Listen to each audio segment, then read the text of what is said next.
os alinhamentos desses parágrafos. Aqui nós temos 4 botões para alinhamento horizontal.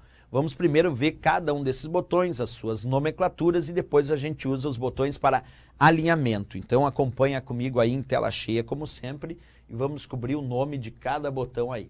Vamos lá, ampliando a imagem, certo? Comigo. Esse botão aqui, alinhar texto à esquerda. Tecla de atalho Ctrl Q. Esse aqui, ao lado, centralizar, tecla de atalho Ctrl E. Ao lado, alinhar texto à direita, tecla de atalho Ctrl G. E mais ao lado ainda, o justificar, tecla de atalho Ctrl J. Então são os 4 alinhamentos, à esquerda, centralizar, à direita e o justificar. Vamos usar cada um desses alinhamentos no nosso texto. Importante saber que esses alinhamentos, eles alteram, mas eles se relacionam com as margens do documento, porque o alinhar à esquerda vai alinhar o texto à esquerda, o centralizar vai centralizar na área de texto, levando em conta as margens. O alinhar à direita vai alinhar junto à margem direita, e o justificar é aquele que alinha junto à margem esquerda e direita ao mesmo tempo, por isso chamado então de justificar. Vamos fazer uso então desses comandos, acompanha comigo. Selecionei o primeiro parágrafo, em vez de botar o alinhar à esquerda, eu vou clicar nesse botão que é o centralizar. E agora percebe que o texto ficou centralizado aí na área de texto, na área que leva em conta, claro, as margens. Está aí, centralizado. Agora eu vou clicar no outro botão que é alinhar texto à direita. Percebe que o texto ficou alinhado junto à margem direita. Vamos escolher agora o justificar. Seleciono o texto, vamos clicar aqui no botão justificar. E o texto ficou alinhado junto à margem esquerda e também junto à margem direita ao mesmo tempo, mas respeitando, claro, a última linha do parágrafo.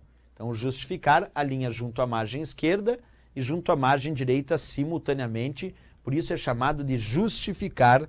Aí temos botões, então, bem importantes em relação ao grupo parágrafo. Mas tem mais, o grupo parágrafo tem mais itens. Vamos falar agora do botão que permite alterar o espaçamento entre linhas e também o espaçamento que existe antes e depois de um parágrafo. Vamos primeiro identificar esse botão aí dentro do nosso grupo parágrafo, que permite, como eu disse, alterar espaçamentos. Olha lá, super ampliado para ti, aqui o botão, primeiro a leitura, espaçamento de linha e parágrafo.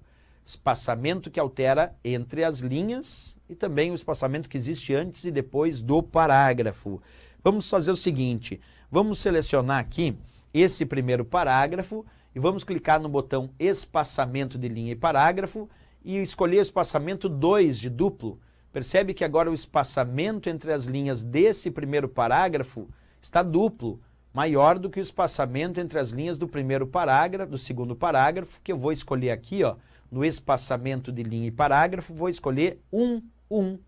E aí ficou o espaçamento 1 para o segundo parágrafo e ficou o espaçamento 2 para o segundo parágrafo, para o primeiro parágrafo, que é duplo. E aí tem diferentes espaçamentos entre linhas. Vamos deixar também o primeiro parágrafo agora com o espaçamento de linha 1 e vamos alterar o espaçamento que existe antes e depois. Se eu clicar aqui, ó, eu poderia escolher espaçamento, adicionar espaço antes ou remover espaço antes, ou ainda adicionar espaço depois do parágrafo e remover espaço depois do parágrafo. Vamos fazer essas escolhas ali, ó. Vou pedir para adicionar espaço antes, depois posso pedir para remover o espaço que existe antes do parágrafo. Ou ainda remover espaço depois, ou ainda também adicionar espaço depois do parágrafo. Então tu pode alterar os espaçamentos que existem entre esses parágrafos e até o espaçamento entre as linhas.